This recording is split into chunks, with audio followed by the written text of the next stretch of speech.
Good evening and welcome to Idea TV News Update. I am Cynthia Basi. We begin with the headlines. Peter Obi criticizes Tinubu's ambassadorial nominations. Kogi security forces rescue kidnapping victims, no ransom paid. South Africa rejects U.S. threat of exclusion from 2026 G20 summit. And Cameroon to launch feasibility studies for new world-class airport in 2026.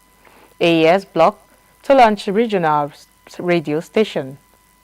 And away from Africa, Trump faces Republican criticism over Venezuela strikes and Honduras pardon. In health, Nigeria provides free liver and kidney tests for people living with HIV. In business, Christmas chicken prices surge across Nigeria. And in sports, the Tigers face tough part in 2027 FIBA World Cup qualifiers. And now the news in full. Former presidential candidate Peter Obi has condemned the federal government's recent ambassadorial nominations, calling the list shocking. He questioned the competence of the individuals selected and criticized the leadership for allowing mediocrity and corruption to rise to the top. Obi said such decisions widen the gap between leaders and citizens, undermining public confidence. Obi also criticized the First Lady Remi Tinubu for hosting lavish dinners for senators amid ongoing national crisis, including kidnappings and widespread killings. He called for moral leadership, accountability and empathy from government officials, emphasizing that Nigeria can only progress when leaders govern responsibly. The controversy follows President Bola Ahmed Tinubu's submission of 32 ambassadorial nominees to the Senate for confirmation. The list includes former presidential aide Reno Mokri, ex-INEC chairman Mahmoud Yakubu, and several former governors and political figures. The nominees are expected to serve in key diplomatic posts worldwide, including China, India, the United Arab Emirates, South Africa, and the United Nations. In another news, Kogi state authorities have confirmed that 6 kidnapping victims were rescued by security forces in a recent operation in Ajiba and Saminaka Forest, Yagba East local government area. The state government emphasized that there was no negotiation or ransom involved. Kingsley Fanwa, the State Commissioner for Information and Communications, said the rescue followed a confrontation between the kidnappers and security operatives, during which 2 people lost their lives. He reiterated the government's firm stance against negotiating with criminals, describing Kogi as hostile territory for such activities. The operation, led by troops of the 12th Brigade of the Nigerian Army, involved coordinated air and ground efforts with police helicopter support. The bandits reportedly abandoned the victims under sustained military pressure, highlighting the state's ongoing commitment to tackling banditry and kidnapping. In another news, South Africa has dismissed a warning from the United States that it could be excluded from hosting the 2026 G20 summit. Responding on the 30th of November, President Cyril Ramaphosa said the country is a founding member of the G20 and will continue to participate as full, active and constructive member, rejecting any suggestions that its role is in jeopardy. The dispute began after the 2025 G20 summit held on 22nd to 23rd of November in Johannesburg, which the United States boycotted. Washington later accused Pretoria of refusing to hand over the rotating G20 presidency to a senior U.S. representative.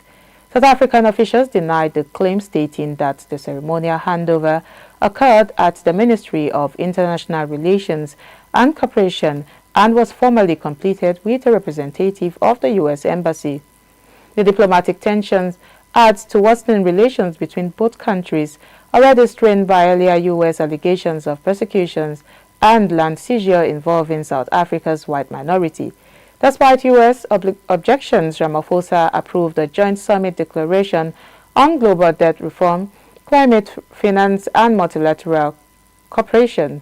He emphasized that South Africa remains committed to its long-standing ties with the American people, while Douala and Yaoundé, which sit just 220 kilometers apart. Meanwhile, renovation works at Douala International Airport are ongoing under a 95 billion CFA upgrade program. In addition to the new airport study, the government plans to carry out technical assessments in 2026 for the rehabilitation of the Betua, Krebe and Tico airports. These studies were previously scheduled for 2024 but were postponed. The ongoing works include expanding aircraft parking areas and modernizing passenger terminals to improve service capacity nationwide.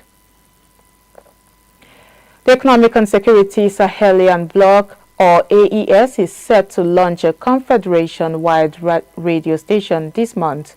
Named and daily operational expenses have made it difficult to maintain lower prices, with imported raw materials like maize and wheat further driving production costs. The poultry industry also faces broader challenges including insecurity, climate change and supply disruptions. Lagos State has responded with a feed subsidy program aimed at easing costs for farmers, but many families are still preparing for an expensive Christmas. Officials hope for the initiative will stabilize prices, though final costs at retail remain uncertain. Now lastly, in sports news, Nigeria's the Tigers are under pressure in the 2027 FIBA World Cup qualifiers after losing 2 of their first 3 games, leaving them third in Group C.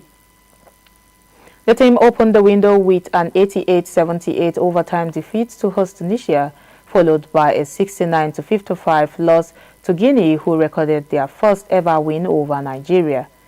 Their only victory came against Rwanda in overtime. The win was driven by Maurice Dweze, who scored 30 points, the highest by any player in the first qualifying window. Head coach Abdurrahman Mohamed praised Udze's performance and professionalism, noting that his contribution was crucial to the team's recovery after back-to-back losses. Despite the inconsistency, the Tigers aim to maintain their third-place position, which would be enough to progress to the next stage. Under the competition format, the top 3 teams from each group advance to the second round, where 12 teams will compete across 2 groups, carrying forward earlier results. Only the top 2 teams in each group and the best third-place finisher will qualify for the World and Honduras pardon. And in health, Nigeria provides free liver and kidney tests